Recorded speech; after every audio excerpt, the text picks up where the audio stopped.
Nah, bagaimana biar sifat sombong itu hilang? Yang pertama, pemahaman kita itu diluruskan dulu. Orang itu kan merasa sombong karena merasa punya ilmu. Merasa sombong karena merasa amalnya banyak. Merasa sombong karena nasabnya tinggi. Merasa sombong karena dia punya kekuatan di atas orang lain. Merasa sombong karena dia lebih tampan atau lebih cantik dari orang lain. Merasa sombong karena pengikutnya lebih banyak. Nah, maka rasakan di dalam hati semua yang kita sombongkan itu bukan milik kita. Milik siapa? Allah. Milik Allah Subhanahu wa ta'ala. Kita ini siapa toh? Kita ini hanyalah setetes air mani, mani yang menjijikkan. Warnanya budek, gilani, itulah kita. Yang katanya paling ganteng, yang katanya followernya paling banyak, yang katanya sekarang bunga desa, bunga pondok, bunga busuk lah, bunga apa. Kita itu siapa? Kita ini hanya setetes air mani.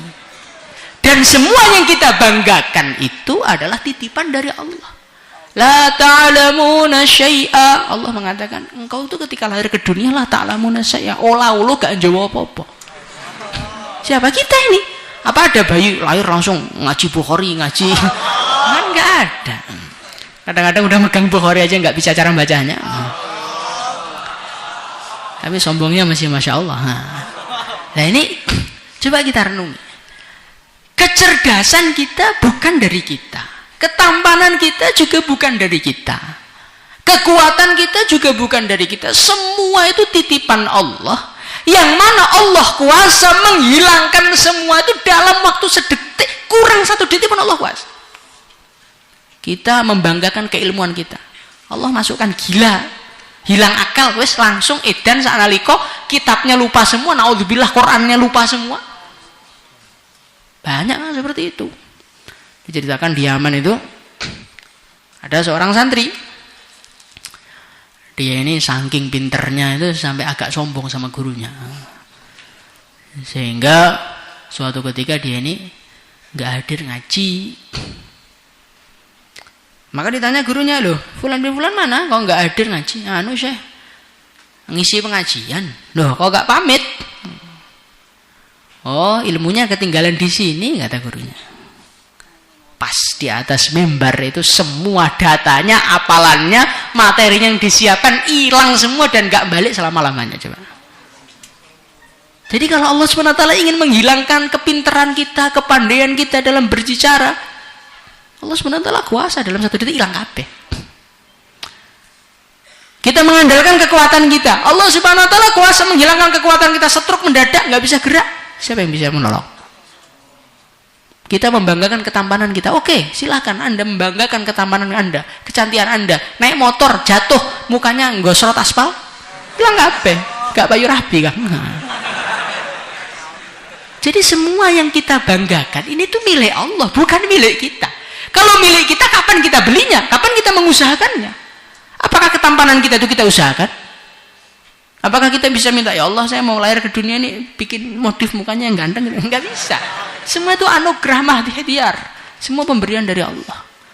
Maka yang layak sombong hanya Allah. Yang layak sombong hanya Allah. Selain Allah itu enggak punya apa-apa. Kemudian yang kedua, obatnya orang sombong itu apa? Lakukanlah semua perkara yang bertentangan dengan kesombongan. Yaitu dengan apa? Dengan hikmat. Karena Rasulullah sallallahu alaihi wasallam fi mihnati ahli.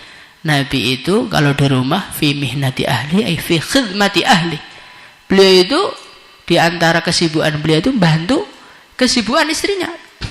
Piringnya masih kotor, bantu nyuci. Bajunya masih kotor, bantu nyuci. Nah ini kadang-kadang orang tuh kalau sudah pinter ngaji, sudah pinter bayan, ini perkara-perkara yang urusannya wong wedok, wong lanang gengsi lah ini obatnya sombongnya ya ini kan. Nyuci baju sendiri, nyuci piring sendiri. Bagaimana insyaallah ya? Kadang-kadang kita ini baru daurah aja ke kamar mandi bawa gayung udah malu. Nyuruh santri, coba ikuti saya di belakang bawa. Kalau kita ini pengen hilang sombongnya itu, para amir-amir komplek itu, para ustadz itu, lengsernya anak-anak itu kita ambilin, kita cuci. Kenapa toh? Santri-santri Al-Fatah khususnya itu yang banyak jadi kiai-kiai di cabang itu malah anak-anak khidmatan.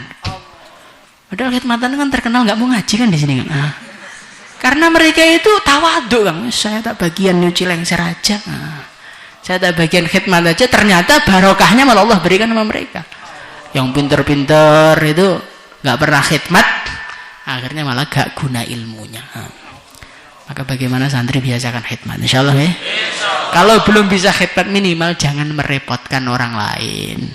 Buang sampah sembarangan, baju tidak dilipat, alas tidak dilipat itu kita itu menjadikan orang lain untuk khidmat kepada kita. Nah ini malah perkara yang sangat membahayakan. Atau perkara-perkara yang membuat kita hina itu kita kerjakan semua. Nyapu, nyuci lengser, nyuci piring, nyuci baju. Nanti insya Allah hati kita ini akan hilang kotorannya. Dan ketika hilang kotorannya mudah makrifat kepada Allah. Salatullah